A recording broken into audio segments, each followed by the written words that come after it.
بسم اللہ الرحمن الرحیم۔ السلام علیکم جماعت ششم۔ آج ہم سبق نمبر 17 ترانہ ملی کی ایکسرسائز کریں گے۔ اس کی مشق میں ہمارے پاس سب سے پہلے الفاظ معنی ہیں۔ الفاظ معنی، سب سے پہلا لفظ ہے ملی۔ ملی کا مطلب ہوتا ہے ملت کا، امت کا یا پھر پوری مسلمان قوم کا۔ بت کدہ وہ جگہ جہاں بتوں کی پوجا کی جاتی ہے۔ پاسباں حفاظت کرنے والا، خیال رکھنے والا۔ مغرب یورپی ممالک ایک نماز کا نام جو سورج غروب ہونے کے بعد ادا کی جاتی ہے۔ ایک سمت کا نام جس طرف سورج غروب ہوتا ہے، غروب ہونے کی جگہ۔ سیلِ رواں بہتا دریا، اٹھتی موج، پانی کی بڑھتی لہر۔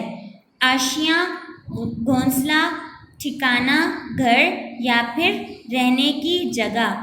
افسانہ خواں افسانہ پڑھنے والا، تعریف کرنے والا یا پھر مداح۔ حرمت عزت، عظمت۔ الفاظ معنی کے بعد اب ہم سوال جواب کریں گے۔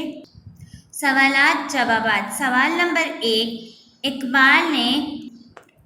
اقبال نے سارے جہاں کو اپنا وطن کیوں قرار دیا؟ جواب، اقبال نے سارے جہاں کو اپنا وطن اس لیے قرار دیا کیونکہ ہم مسلمان ہیں اور اسلام ہمیں انسانیت کا درس دیتا ہے۔ اسی وجہ سے دنیا کے ہر گوشے میں رہنے والے لوگ ہمارے بھائی ہیں۔ ہر گوشے یعنی ہر جگہ میں رہنے والے لوگ ہمارے بھائی ہیں۔ سوال نمبر 2، دنیا کے بت کدوں میں خدا کے پہلے گھر سے کیا مراد ہے؟ جواب، دنیا کے بت کدوں میں خدا کے پہلے گھر سے مراد اللہ کا گھر یعنی خانہ کعبہ ہے۔ سوال نمبر 3، اندلس کہاں واقع ہے؟ یہاں مسلمانوں نے تقریباً کتنا عرصہ حکومت کی؟ جواب، یورپ کے جنوب مغربی کنارے پر واقع ہے۔ کیا؟ اندلس، ٹھیک ہے، یورپ کے جنوبی مغربی کنارے پر اندلس واقع ہے اور مسلمانوں نے تقریباً اس پر 800 برس حکومت کی۔ 800 برس یعنی 800 سال۔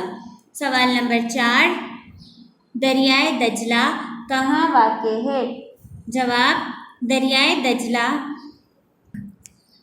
دجلہ عراق میں واقع ہے جو کردستان کی پہاڑیوں سے نکل کر دریائے فرات کے ساتھ آ ملتا ہے۔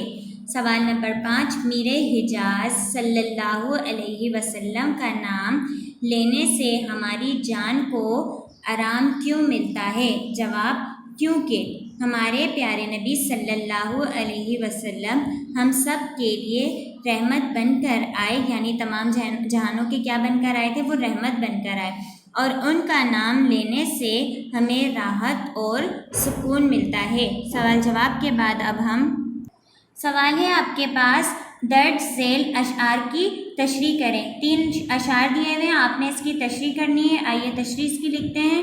تشریح نمبر 1 ہے، اے گلستان اندلس وہ دن ہے یاد تجھ کو تھا ڈالیوں میں جب آشیاں ہمارا۔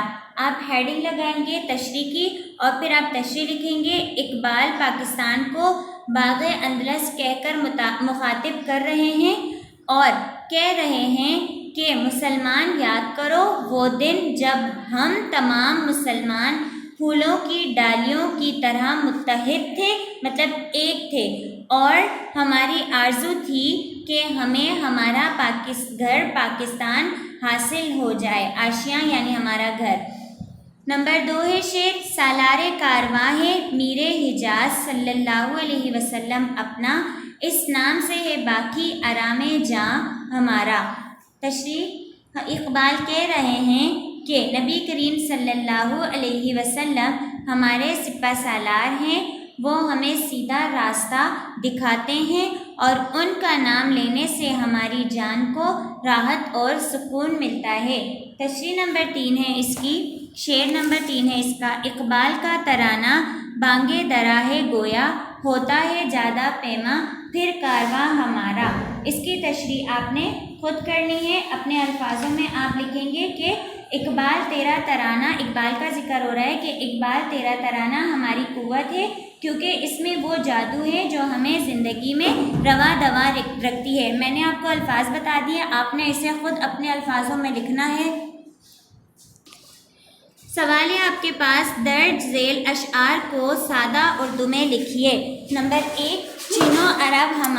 نمبر 1 ہے چینو عرب ہمارا. اس کو آپ سادہ اردو میں لکھو گے. یہاں پر آپ کو بتا رہے ہیں کہ چین اور عرب یہ دونوں ہمارا ہے، تو آپ لکھ لیں گے یعنی چین اور عرب ہمارا ہے.